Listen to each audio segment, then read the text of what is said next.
Entonces, solo por favor enciendan la cámara de sus dispositivos para tomar la captura de pantalla.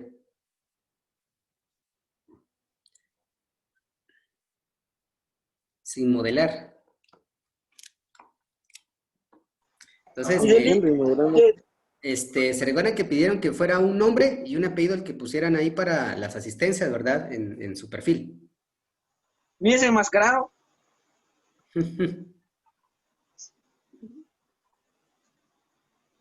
¿Ya? No, y Henry, o Harry, dice.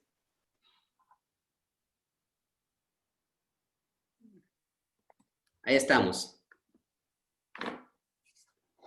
Muchísimas gracias. Bueno, el día de hoy tenemos que ver la parte del marco teórico y se recuerdan que la semana pasada pues estábamos hablando un poquito de él, teníamos acá algunas cuestiones, vimos cómo sacar el marco teórico, hoy tenemos que explicar, ¿verdad? Cómo se arma toda esta parte del marco teórico. Entonces, aquí pues yo iré haciendo las anotaciones correspondientes para que ya tengamos pues esos puntos. El marco teórico generalmente se va a sacar de la hojita donde ya está delimitado el tema de investigación. Tema, subtema, objeto de estudio, ¿verdad? Todos los temas, o sea, cuando nosotros hablamos de tema y si nuestro tema es empresa, pues los primeros puntos que debemos de tratar tienen que ir en referentes a empresa. Si el subtema es gestión financiera, todo lo que tenemos que tratar después tendría que ser con la administración financiera y gestión financiera. Y si el objeto de estudio dijera eh, análisis económico, pues todos los temas que tienen que ir ahí tienen que hablar de análisis económico. Entonces quiere decir que el marco teórico se va a dividir en tres partes. La primera, los temas que van a tratar acerca del gran tema. La segunda parte, los temas que van a tratar de lo que es el subtema. Y el tercer punto, los temas que van a tratar del objeto de estudio. Es así como habíamos delimitado la semana pasada y explicado cómo se sacaba la malla de temas. Entonces, en este caso, bueno, en este punto que tenemos acá, ¿verdad? Sí, Ofelia, dígame. Ya lo copió su amigo. Ya sabía. Le Sí, Ofelia. una pregunta al respecto de lo que usted estaba la semana pasada. Bueno, yo me acuerdo de, bueno, usted tiene toda la razón lo que dice, pero habíamos quedado al respecto de los temas que nosotros habíamos hecho y que usted pues, corregiría los errores de nosotros y usted, o sea, prácticamente para en sí ya tomar el tema que íbamos a empezar a hacer el marco teórico. Así es, Ofelia. Sí. Ujú. Que ustedes lo iban a mandar. Recibí uno, Yo mandé los míos, Lick. por eso. Y después, Yo el, como 2 días después recibí otro. el mío se lo mandé el domingo, Lick, solo que el sábado estuve un poco ocupado, entonces se lo mandé el domingo por la tarde, si no mal recuerdo. Exacto, entró como a las 5:30 o 6 de la tarde. No, ya. Ahorita vamos a ver. Ahora voy a explicarles esto. Ya más tarde les voy a enviar ya las correcciones, ¿verdad? Voy a explicar esto acá. El tema que Buena onda. tenemos acá dice estudios del sistema contable del pequeño contribuyente en la toma de decisiones de inversión. Entonces, el primer tema que nosotros estamos tomando, ¿verdad? Como dice estudio del sistema contable del pequeño contribuyente en la toma de decisiones, entonces estamos hablando en la toma de decisiones. Gran tema. Entonces, aquí en el marco teórico, antes de entrar a toma de decisiones, tenemos que hablar de la empresa, porque donde se toman las decisiones es en la empresa. Es por ello, ¿verdad?, que tenemos ese punto acá.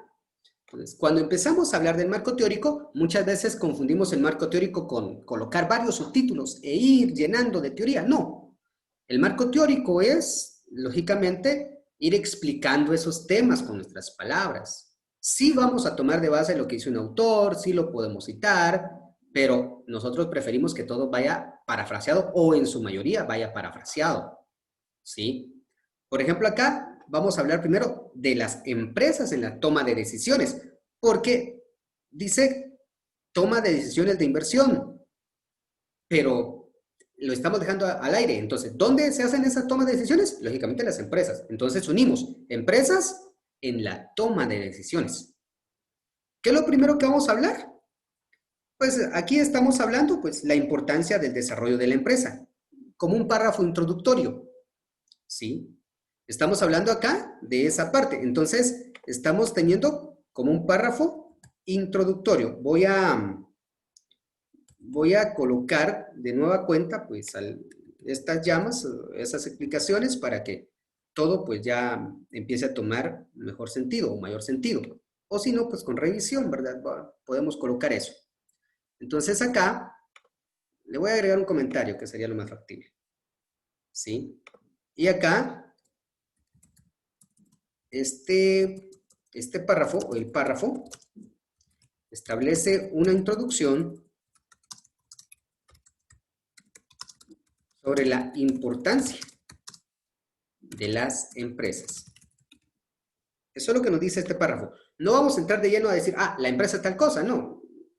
Pues hacemos una introducción bonita y decimos, empresas en la toma de decisiones, y hablamos, el desarrollo empresarial ha traído retos en la actividad económica, en la administración de las finanzas y en la forma y métodos que deben asignarse para este fin, o sea, para la actividad empresarial. Lo que ha dado como resultado que se implementen diferentes mecanismos que ayuden a tomar mejores decisiones en la empresa. Entonces, ahí hablamos de por qué es importante el desarrollo empresarial. ¿Qué ha hecho la empresa para tomar decisiones, verdad? O sea, de esa manera lo estamos tomando. Ya acá, ya empezamos a citar, ¿verdad? A nuestros autores. Entonces, en este párrafo se tiene una cita directa mayor a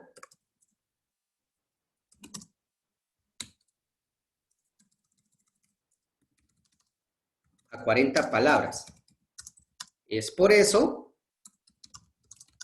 que el párrafo completo tiene sangría de 5 espacios y al final se genera la cita. Bueno. Vamos a ver, voy a explicar esta parte. ¿Sí? Y voy a explicar cómo debe citarse, ¿verdad?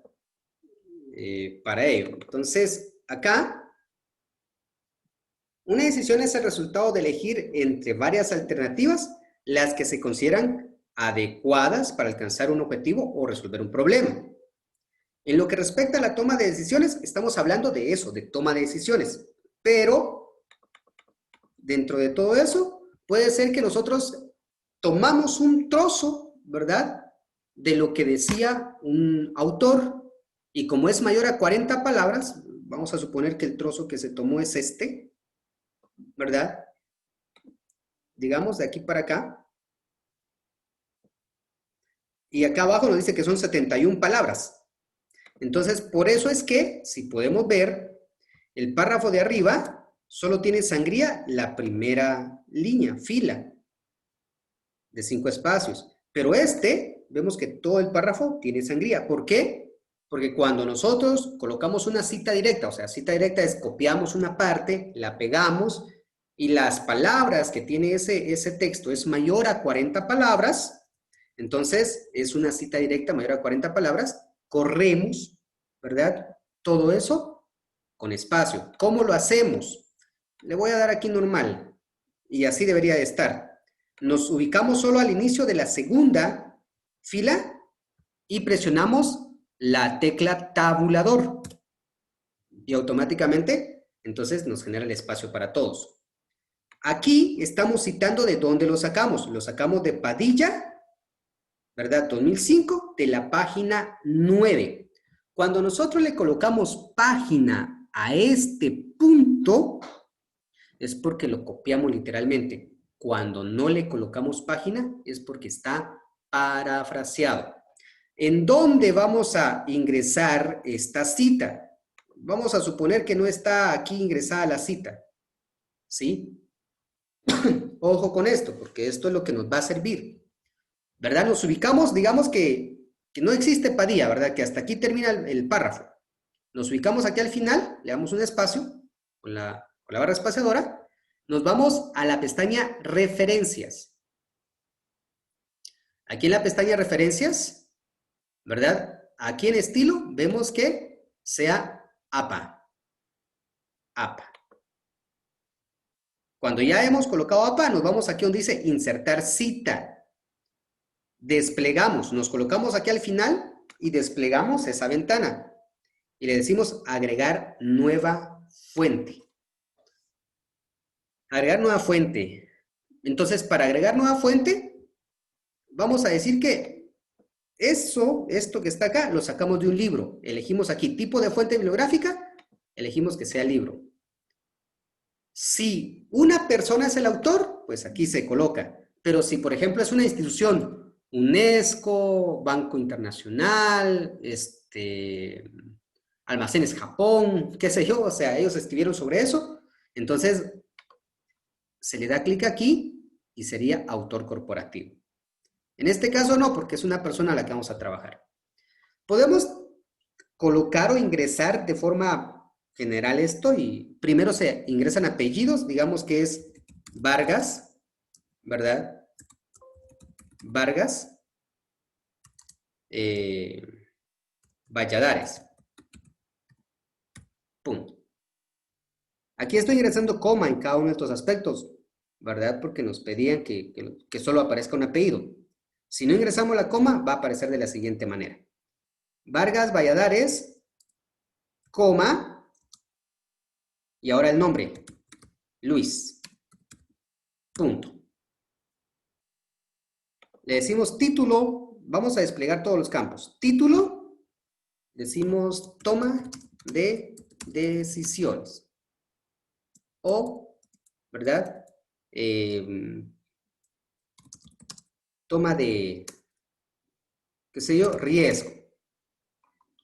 El año en que se programó ese libro, digamos que es 2015. La ciudad, digamos que fue México. En México fue que se hizo esto. Editorial, McGraw-Hill. Estoy llenando todos los campos que tienen asterisco. ¿Sí? Nos venimos para acá y dice, editor, volumen, si el libro tiene volumen 3, pues le colocamos volumen 3, si no, no le colocamos nada. Título breve, si hubiera número estándar, número si es número 1, número 2 o número 3, pero por lo regular casi no tiene. Páginas, digamos que tiene 350 páginas el libro. No estamos diciendo la página donde lo sacamos, estamos diciendo cuántas páginas tiene. Medio, si es impreso o electrónico, ¿verdad? Vamos a decir que es impreso. Año en que se realizó la consulta, 2020. Mes, septiembre. Día, 12.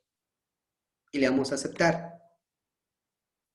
Ya nos aparece Vargas Valladares, ¿verdad? Pero si por alguna razón el director general de investigación dice, mire, aquí hay 2 apellidos y yo solo quiero que aparezca uno, entonces nos vamos aquí y le damos nuevamente editar fuente y entre un apellido y otro le colocamos coma y le damos a aceptar y le decimos que sí. Al colocar coma ya solamente nos aparece Vargas 2015. No es aceptado que aparezca pag, ¿verdad? Sino solo tiene que ser página. Entonces, hay 2 formas de hacerlo. Yo me vengo acá y le doy editar cita y dice, lo saqué de la página 25, digamos. Dice pag 25.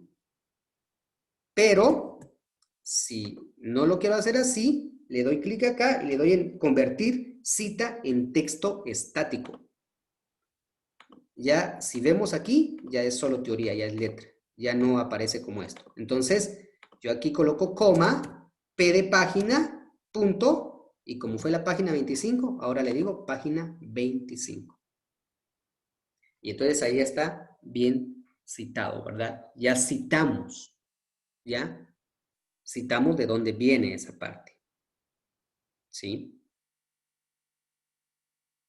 Eso lo hacemos con todos, ¿verdad? Cuando estamos trabajando todo este punto, ¿ya? Entonces, aquí ya citamos, y lo citamos así, de esa manera. Aquí seguimos con otro párrafo que sigue explicando del por qué la importancia de lo que es la toma de decisiones. Seguimos hablando de toma de decisiones, ¿verdad?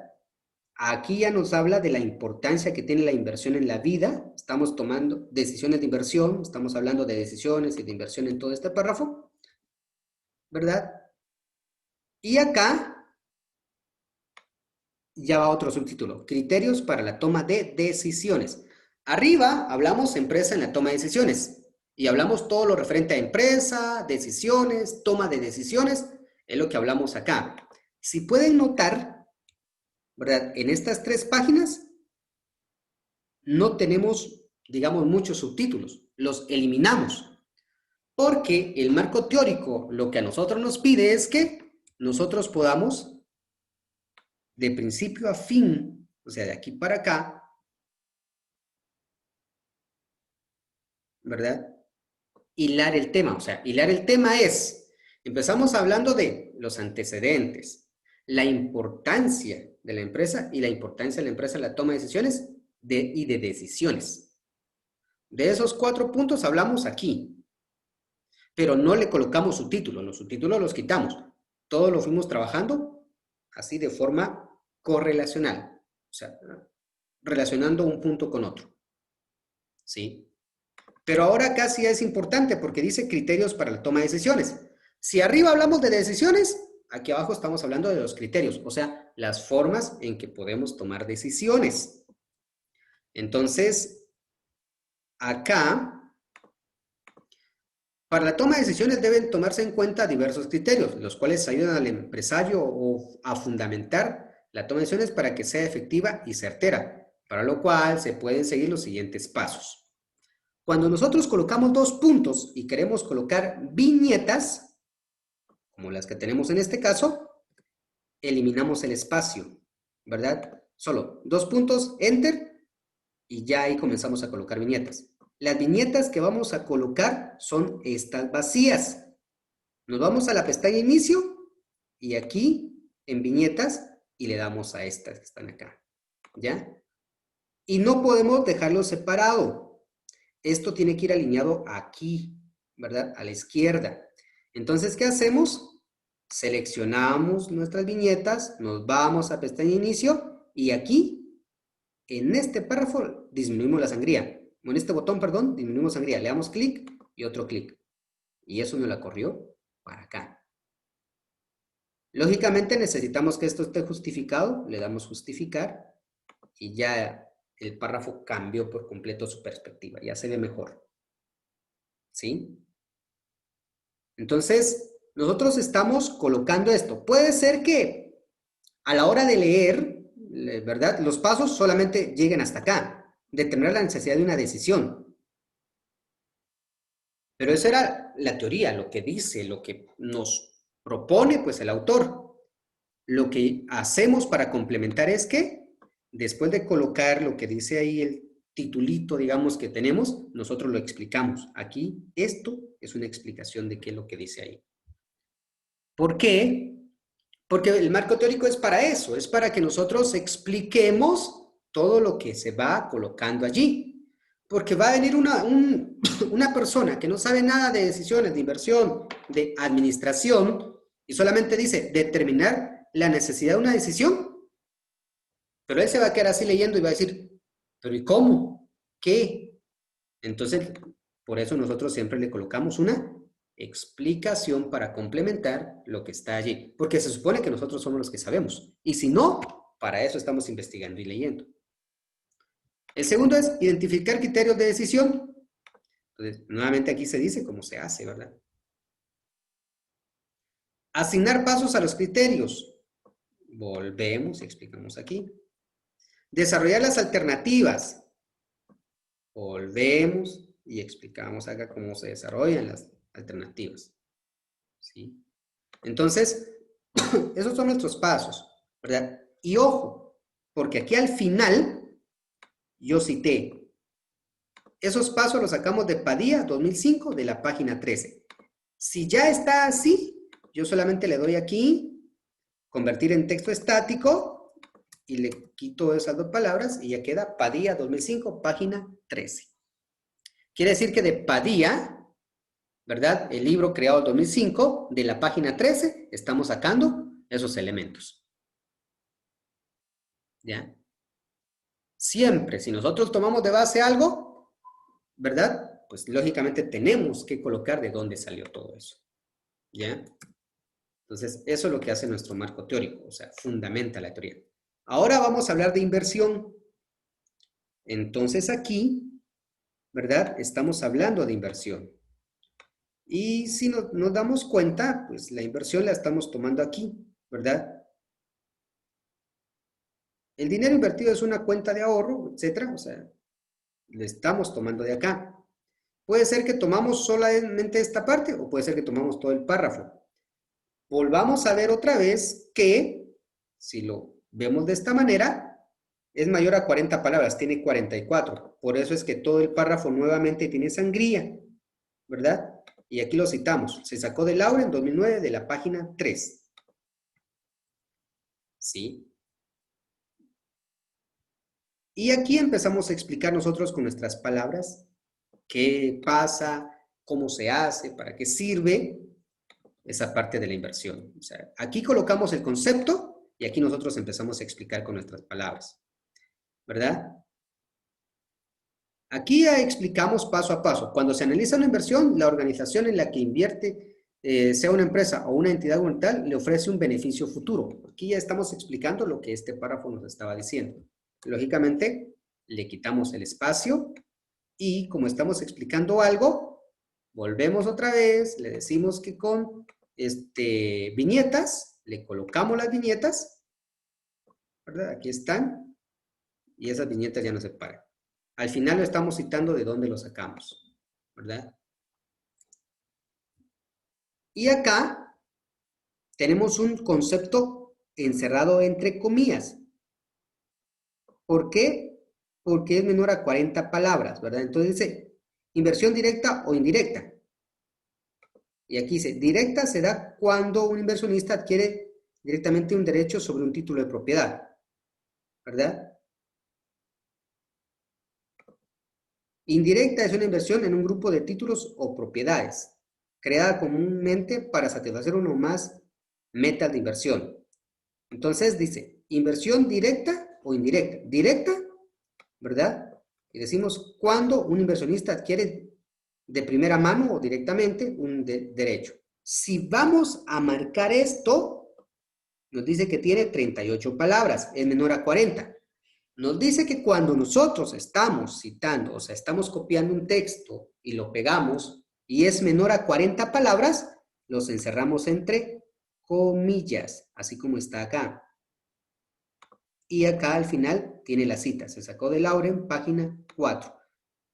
¿Por qué este no tiene sangría, verdad? Porque así como los demás, todo esto debería tener sangría. La diferencia está que esto es mayor a 40 palabras y esto es menor a 40 palabras, o sea, de 39 palabras para abajo, a una, ¿verdad? Entonces, cuando es menor a 40 palabras, lo que copiamos del autor, lo pegamos y lo entrecomillamos, y de ahí citamos de dónde salió. Y aquí, para complementar, pues le estamos dando una explicación con nuestras palabras. Igualmente acá estamos hablando del patrimonio, la deuda, etcétera. Pero puede ser que no todo está copiado, ¿verdad? Porque no podemos copiar un párrafo tan enorme como esta, pero copiamos más de 40 palabras y por eso la tenemos aquí. Siempre la cita, esta, la vamos a colocar al final de lo que nosotros estamos copiando. Quiere decir que lo que copiamos en este apartado fue esto. Un inversionista compra básicamente la oportunidad, etcétera. Al marcarla vemos que tiene 51 palabras. Por eso es que todo el párrafo está corrido y al final de lo que copiamos lo estamos citando, ¿verdad? Al final de lo que copiamos lo estamos citando, tal y como sucede en esta parte, porque acá la cita no la colocamos al final de toda la explicación, sino la cita la estamos colocando al final de lo que copiamos. Y ya aquí esto es explicación. ¿Ya? Bueno. Volvemos aquí, entrecomillado, porque solamente tiene 27 palabras. Entonces lo entrecomillamos y citamos de dónde lo sacamos. De igual manera acá, volvemos a hablar otra vez de algo. Está entrecomillado porque es menor a 40 palabras, tiene 20, y de dónde lo sacamos. Ahora, proceso de inversión. Hablamos la naturaleza de la inversión, etc. Tiene 37 palabras. Entonces, por eso lo entrecomillamos y estamos citando de dónde se sacó. Y ahora acá, nosotros estamos explicando lo que está entre esas comillas. Es importante que nosotros siempre tengamos esa parte, esa habilidad. De igual manera acá, ¿verdad? Estamos citando donde sacamos los elementos. Pasos de inversión. Entonces ya tenemos nuestros pasos de inversión. Como copiamos esto, digamos, literalmente, o sea, lo copiamos y lo pegamos, por eso que todo el párrafo tiene sangría, porque tiene 55 palabras. Y aquí lo estamos citando. ¿Sí? Así como eso, seguimos viendo todo lo demás. Ojo con esto, nosotros no podemos tener párrafos enormes como este. Entonces, ¿qué hacemos? Los párrafos tienen que ir entre 8 a 10 palabras. ¿Para qué? Para que no sea cansado ni tedioso leerlo.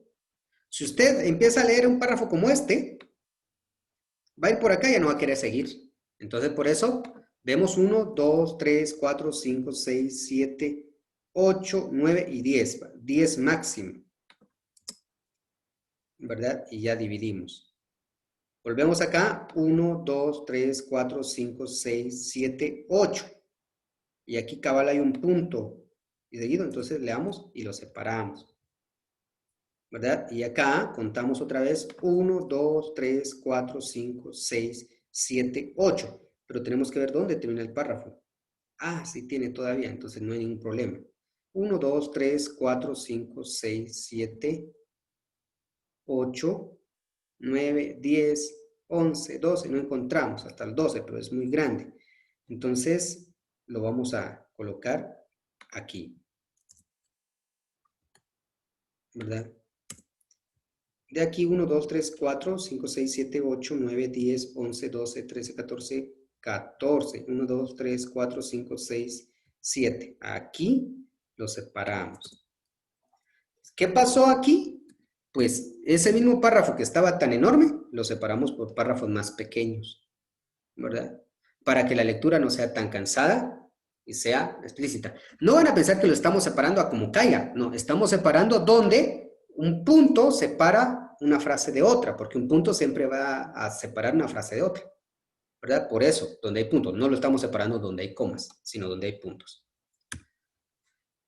Y citamos de dónde sacamos toda esa información, siempre, ¿verdad?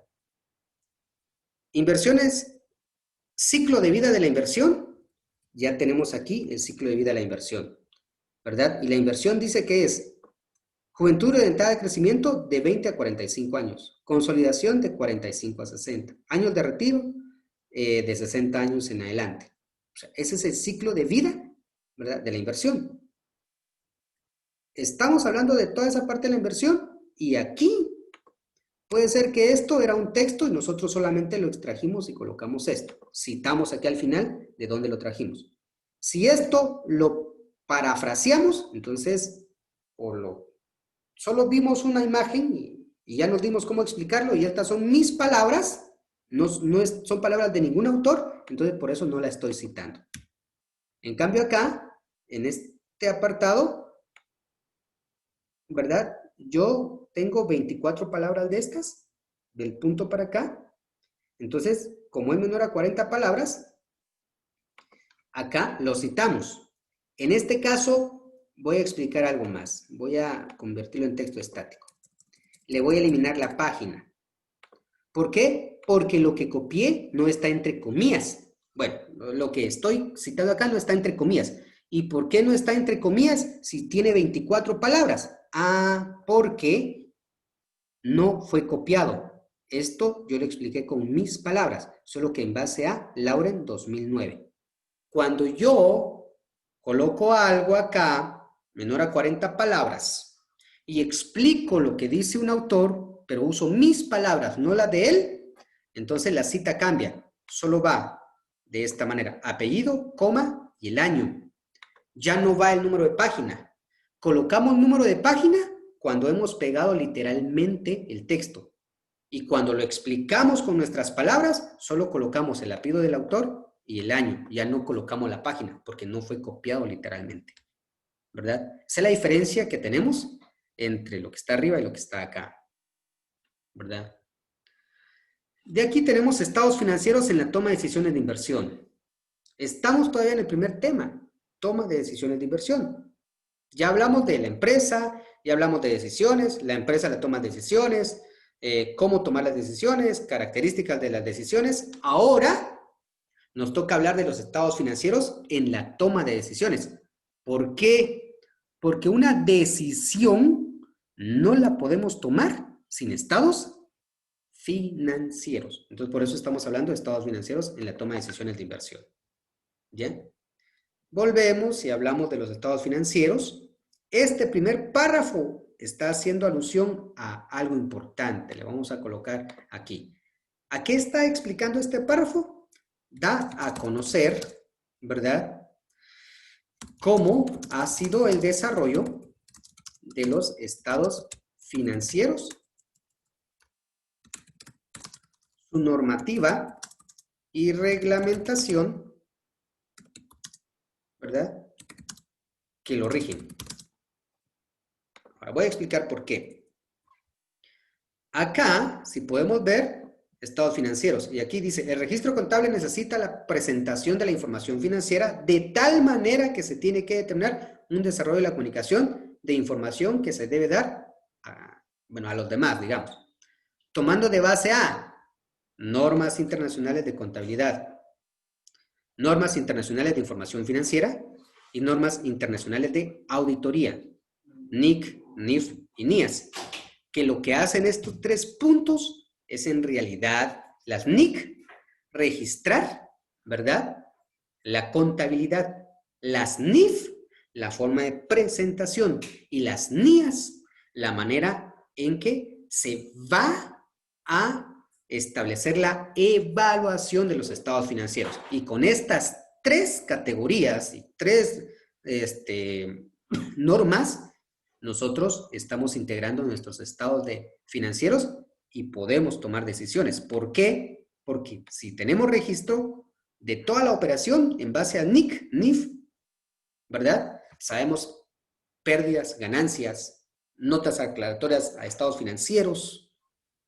¿verdad? NIF, la presentación, la estructura, cómo debe ir, en dónde debe ir cada parte, revelación suficiente, que son los principios aplicables a esto, y las NIAS, cómo tenemos que evaluar el estado financiero, ¿verdad?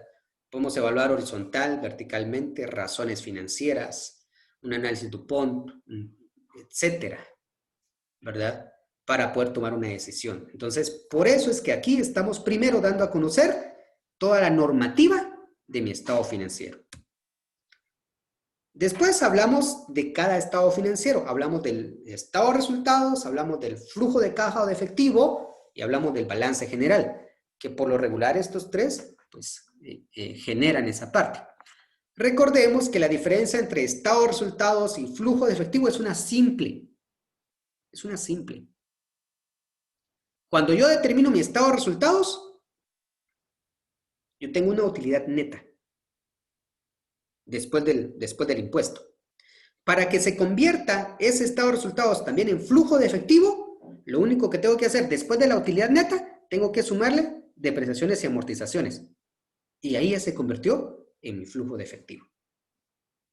Y de ahí vamos al balance, ¿verdad? Registrar lo que está en activo y lo que está en pasivo, y generalmente pues iremos desarrollando esa acción.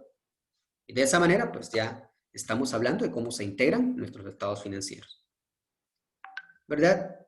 Como el tema es, ¿verdad?, estados financieros en la toma de decisiones de inversión, ahora viene acá el análisis del valor actual neto. Entonces, como estamos hablando de toma de decisiones, ya hablamos de estados financieros, ¿sí? Ahora bien, después de los estados financieros vamos a hablar de el análisis de los estados financieros.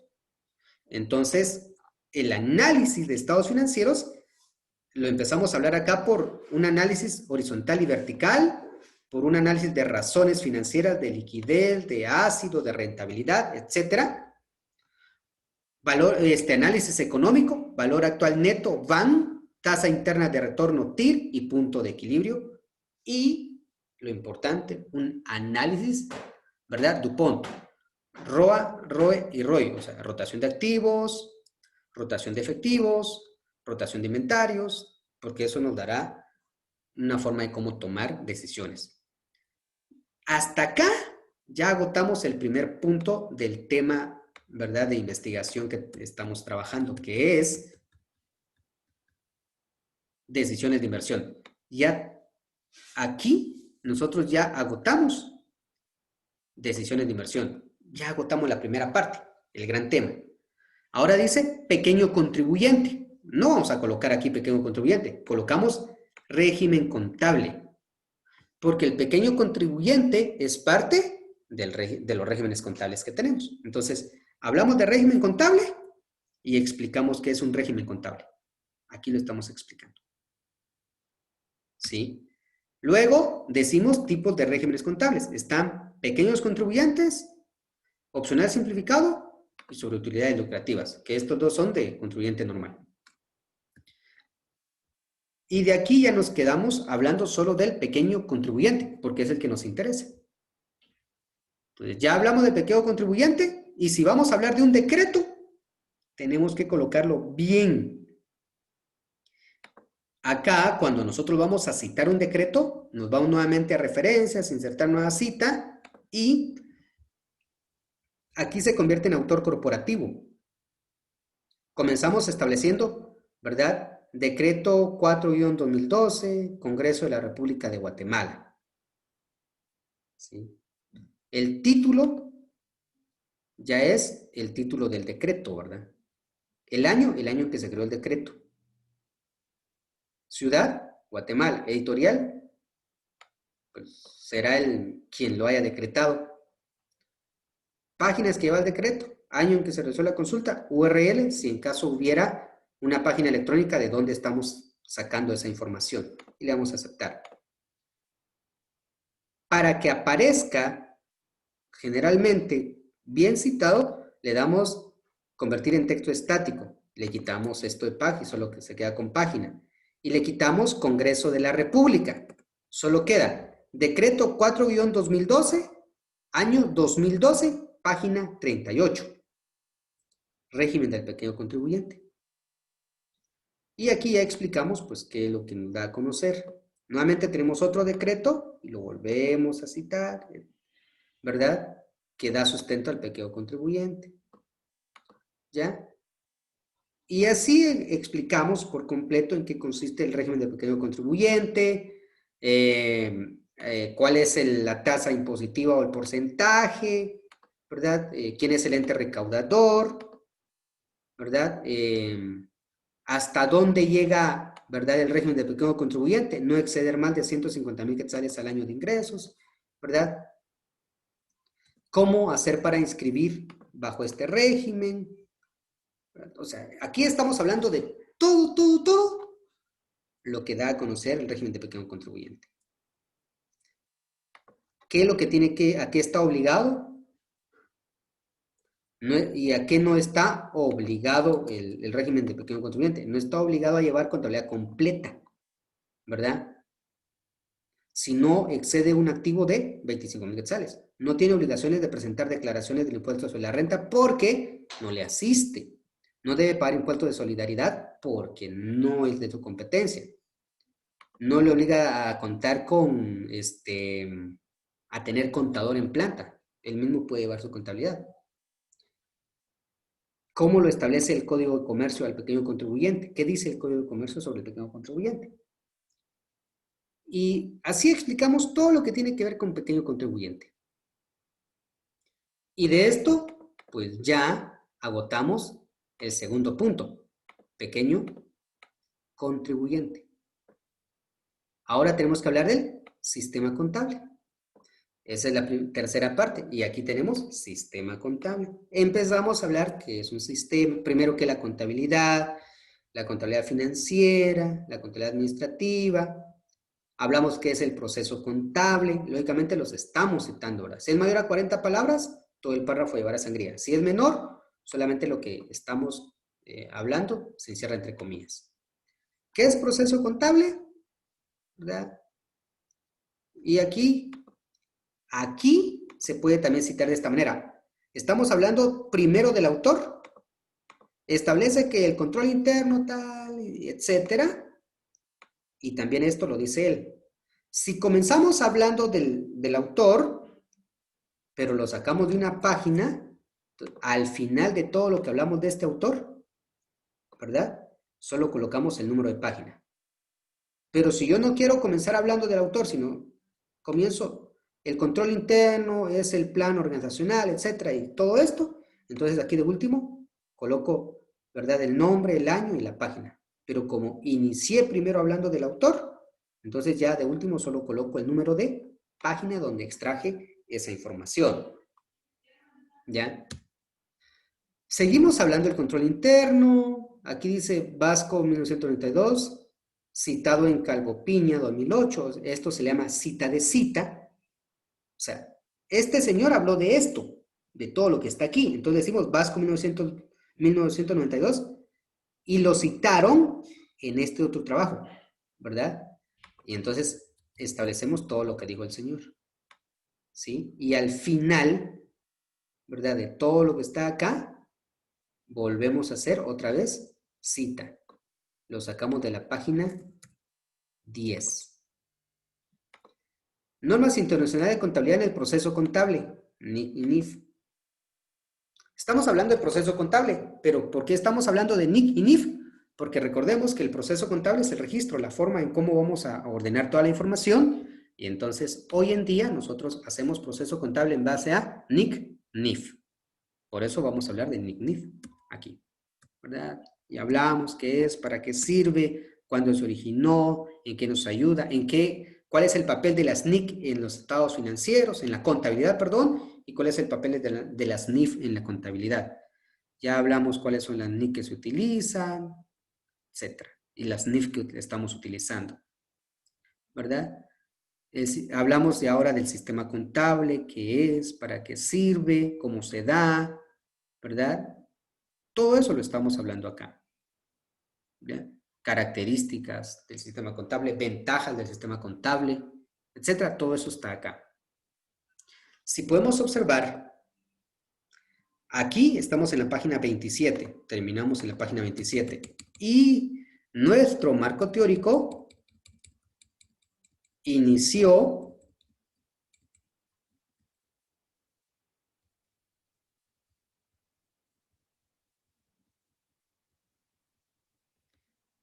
en la página 7.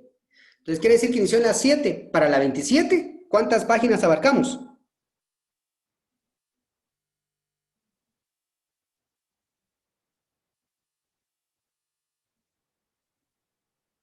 Abarcamos 21 páginas. Ah, está muy bien. Lo mínimo que nosotros debemos de tener de marco teórico son 20 páginas y lo máximo son 40 páginas. Quiere decir que de 20 a 40 páginas es aceptado. Si tiene 19, no. Tiene que completarlas a las 20 o 21 páginas. No puede pasarse de 40, porque entonces ya sería mucha teoría. A veces ya teoría que no sirve. Entonces, entre 20 a 25 o 30 es como que el ideario, ¿verdad? Porque ahí tenemos suficiente fundamento teórico para este trabajo. Bueno, vamos a pausar un momento la grabación y vamos a irnos con las preguntas que ustedes tengan, por favor. ¿Cuáles son las preguntas en relación a lo que hemos estado platicando en este momento?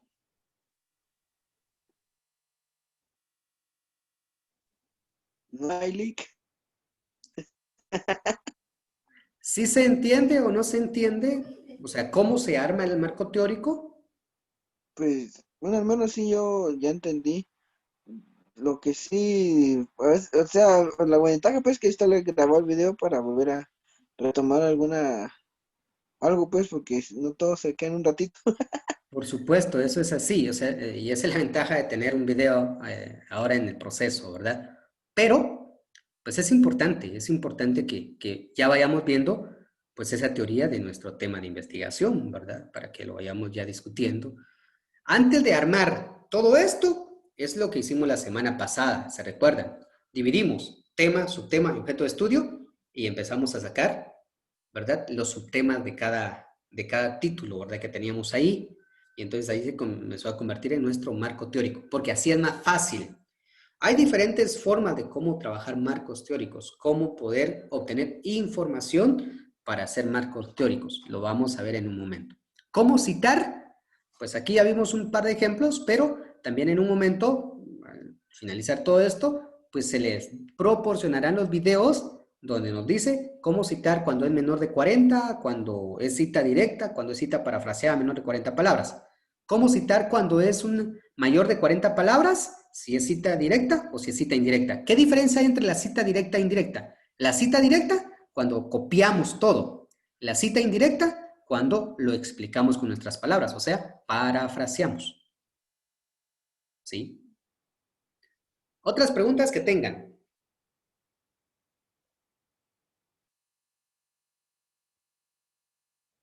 ¿No? No, Bueno. Eric. Entonces, esa parte es como nosotros empezamos a armar nuestro marco teórico de investigación en nuestro diseño. Lógicamente yo les voy a proporcionar más material, otros videos que explican también marcos teóricos, que explican cómo citar, porque todo eso nos interesa en este punto, ¿verdad? Porque en un periodo o en 2 periodos de clase no podemos abarcar completamente todo, pero para eso ya hay material diseñado para fortalecer toda esta parte para poder armar nuestro diseño de investigación. Después del marco teórico, nos vamos a otro punto fundamental que es la metodología. ¿Sí? ¿Y qué es la metodología?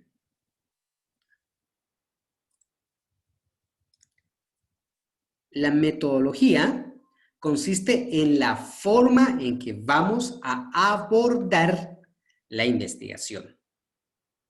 ¿Sí? Entonces, ¿cómo abordamos la investigación? A eso le llamamos metodología. Son todos los pasos y procedimientos que vamos a realizar para poder llevar a cabo nuestra investigación.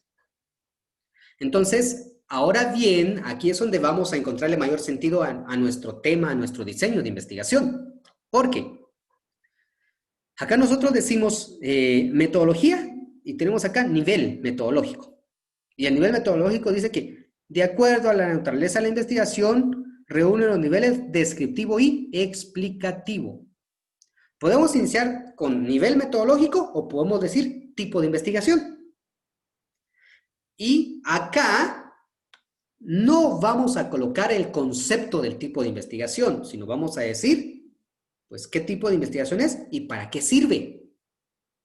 ¿Sí? Entonces dice nivel descriptivo y explicativo. Descriptivo es cuando nosotros decimos cómo está conformado algo. Y explicativo es cuando ya desglosamos ese algo en todas sus categorías. Por ejemplo, si hablamos del sistema contable, o sea, estamos hablando sistema contable, ¿verdad? En nuestra investigación, pues es descriptivo porque vamos a decir, el sistema contable se integra de 3 elementos. La parte externa, que es obtener la información, la parte interna, que es procesar la información, y nuevamente la parte externa es la información que está saliendo de la empresa para dar información a los inversionistas. Estamos en la parte descriptiva, o sea, estamos diciendo cómo se compone el sistema contable. Se compone de 3. Lo externo, que es obtener información, o sea, que nuestros clientes lleguen y nos compren. Esa ya es información que se obtiene de afuera. Internamente, ya es como nosotros registramos la contabilidad, o sea, diario, mayor, balance, estados financieros, etc.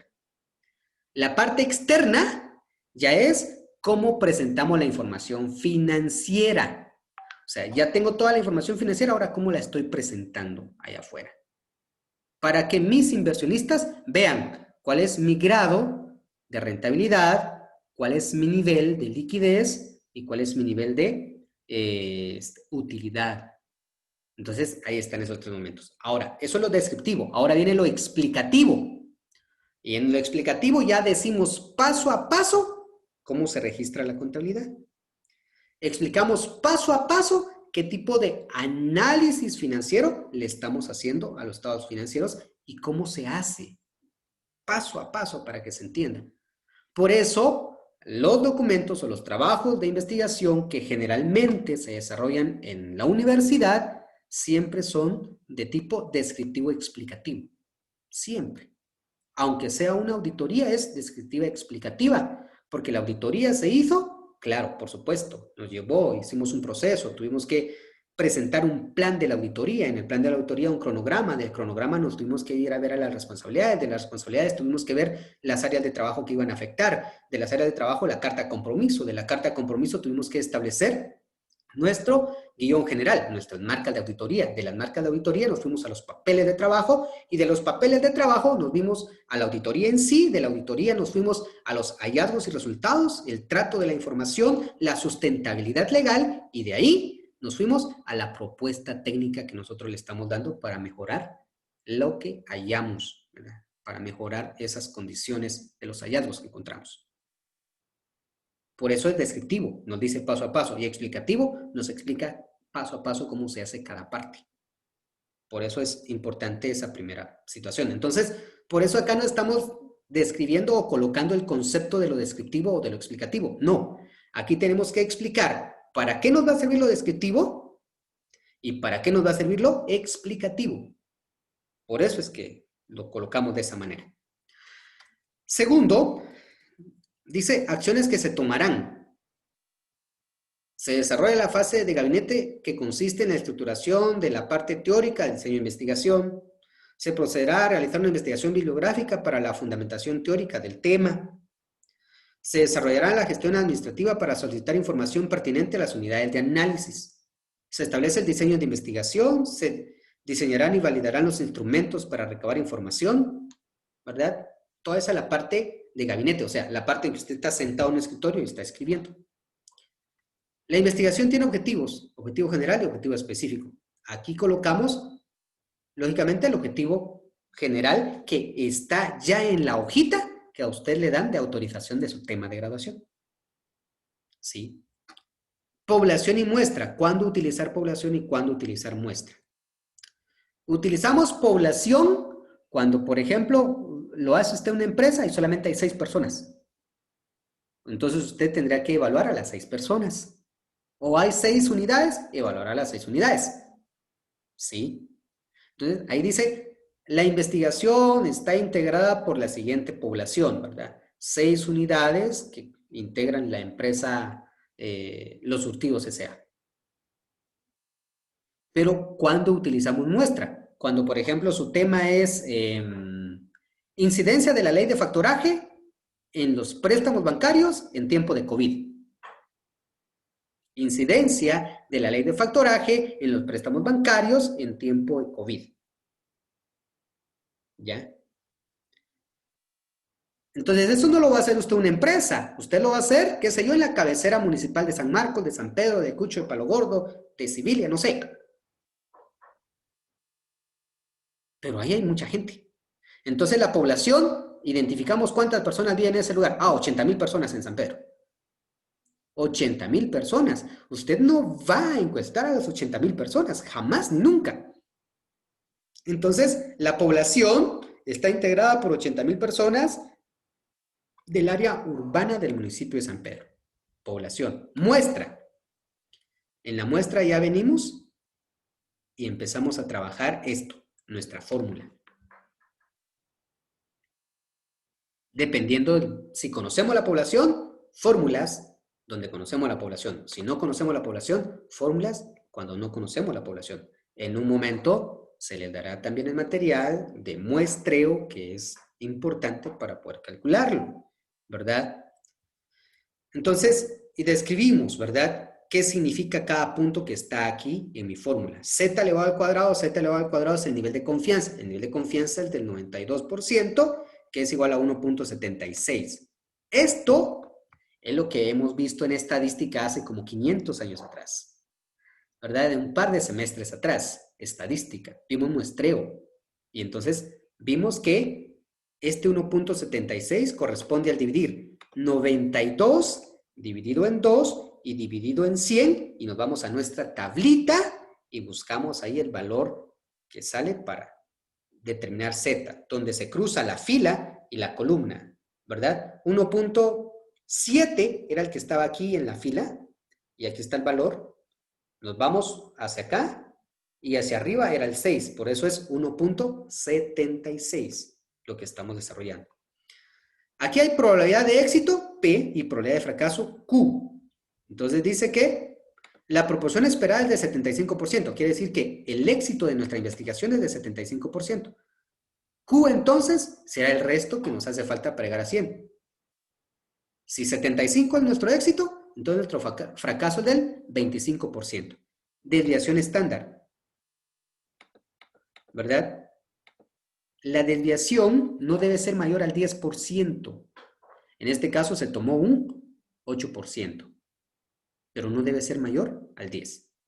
Porque el nivel de confianza generalmente es del 90 al 99%. Entonces, la desviación debe ser del 10 al 1%, ¿verdad? No puede ser mayor al 10%.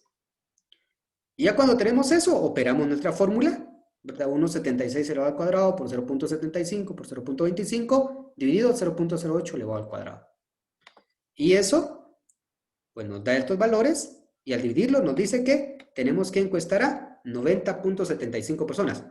Lógicamente no podemos encuestar a 90.75. Es como que si encuestáramos el 90% de un cuerpo, nos llegaría algo por acá, ¿verdad? O si lo tomamos de acá hacia abajo, nos llegaría, digamos, un poquito abajo de las rodillas. Entonces, redondeamos y al final no vamos a encuestar a 90 personas. Tenemos que encuestar a 91 personas. Y ya sacamos la muestra de cuántas personas tenemos que encuestar sobre el tema que decía implicaciones de la ley de factoraje en los préstamos bancarios en tiempos de COVID.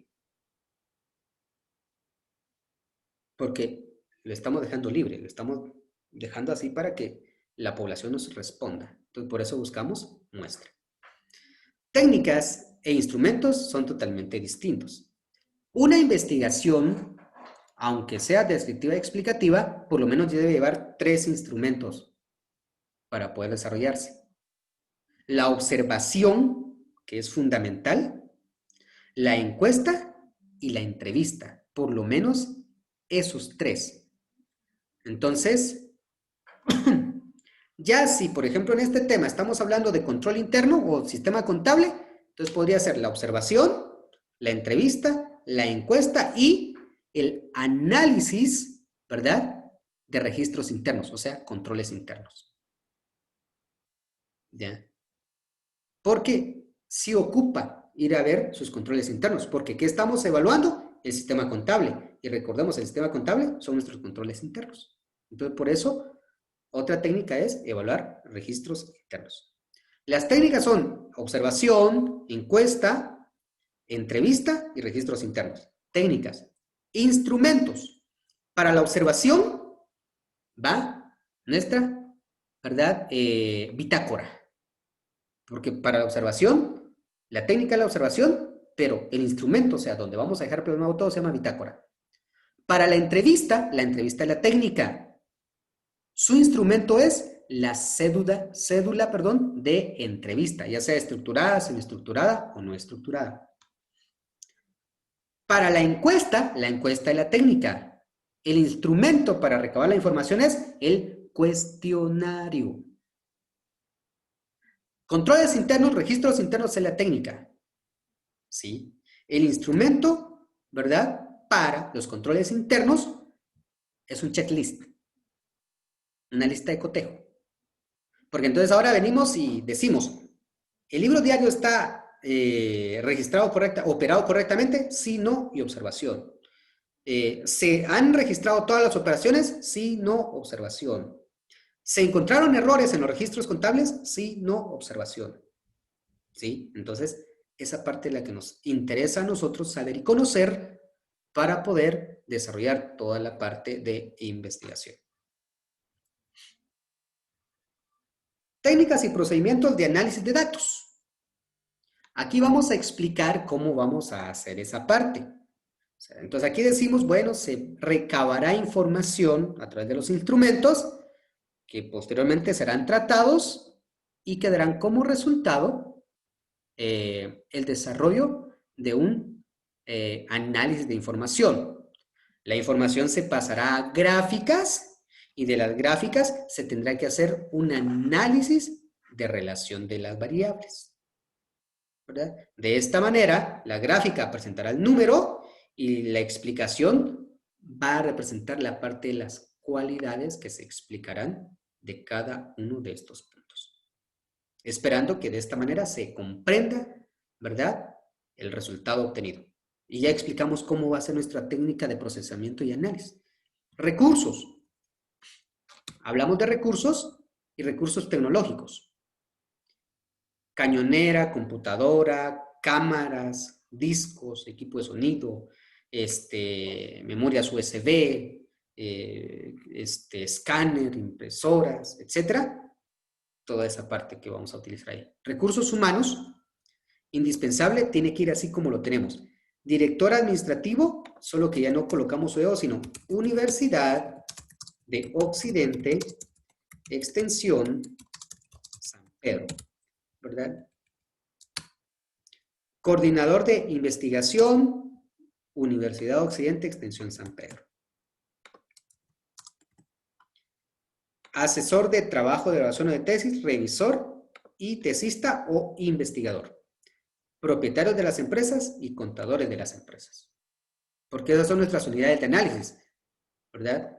Estas de acá son nuestras unidades de análisis. ¿A quiénes le vamos a ir a preguntar? Institucionales, edificio, Universidad de Occidente, Extensión San Pedro. Edificio de Superintendencia de Administración Tributaria San Marcos. Porque puede ser que vamos a involucrar a la SAT en lo que estamos hablando, ¿verdad? Y es una de nuestras unidades de análisis. Si no fuese la SAT, sí, edificio que ocupan las empresas, ¿verdad? A investigar. Físicos, ¿verdad?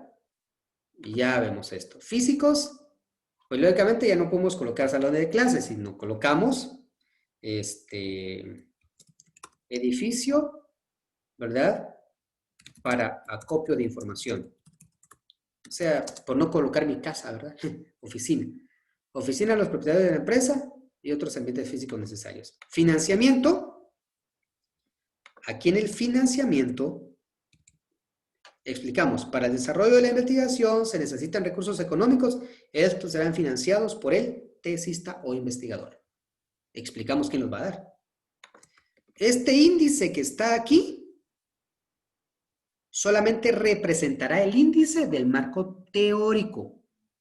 Por eso tenemos empresa en la toma de decisiones y, ¿verdad?, criterios para la toma de decisiones, inversión, proceso de inversión, pasos de inversión, inversión en el ciclo de vida, estados financieros en la toma de decisiones, régimen contable, régimen de contribuyente, sistema contable, proceso contable, normas internacionales de contabilidad, en el proceso contable, NIC/NIF, ¿verdad? Que eran todos los temas que tenemos en el marco teórico. Viene el cronograma del trabajo de investigación, que ese cronograma, pues la universidad se los proporciona, ya solamente ustedes cambian los meses, que es exactamente lo que tenemos aquí.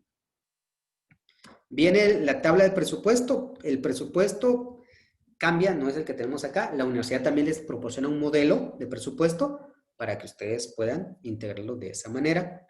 Y la bibliografía. Voy a quitarla y ahorita les voy a mostrar algo. Bibliografía, control X. Bueno. Acá no tengo bibliografía, pero sí va la bibliografía. Entonces vamos a hacer lo siguiente para este punto. Voy a colocar esto aquí. Como yo ingresé toda mi bibliografía aquí en referencias, ¿sí? Yo ingresé toda mi bibliografía en referencias, entonces me voy a referencias y me voy acá donde dice bibliografía y le doy clic. Y me aparecen varias opciones. Le doy a la primera. ¿Y qué hizo esta parte? Como yo tengo ya ingresado toda mi bibliografía aquí, entonces ya no hay necesidad que yo la haga manualmente. Automáticamente la computadora, el sistema, ya me la ingresa, ¿verdad? Tal y como tiene que ir. La bibliografía en APA, a esto se le llama sangría francesa. La primera línea va alineada a la izquierda y las otras llevan sangría. A eso se le llama sangría francesa. Solo se utiliza en la bibliografía en las normas APA. Luego de eso, viene mi boleta de encuesta. Generalmente, aquí en la coordinación de investigación, pues no tanto se trabaja como boleta de encuesta, sino se trabaja como formulario de investigación, se le denomina. Porque la boleta de encuesta es de tipo cuantitativa, solo diría sí y no, mixta o de opción múltiple. Pero en el formulario no, porque el formulario es mixto. El formulario lleva preguntas abiertas, cerradas, de opción múltiple, etc. Entonces, por eso trabajamos con formulario de investigación. Y este es un modelo, ¿verdad? El formulario. Siempre dividimos en datos generales. La profesión, el nombre de la empresa, a qué se dedica la empresa, cuántos años lleva la empresa. Si vamos a entrevistar a una persona, cuál es su género, cuál es su edad, cuál es el lugar de procedencia y cuál es su profesión.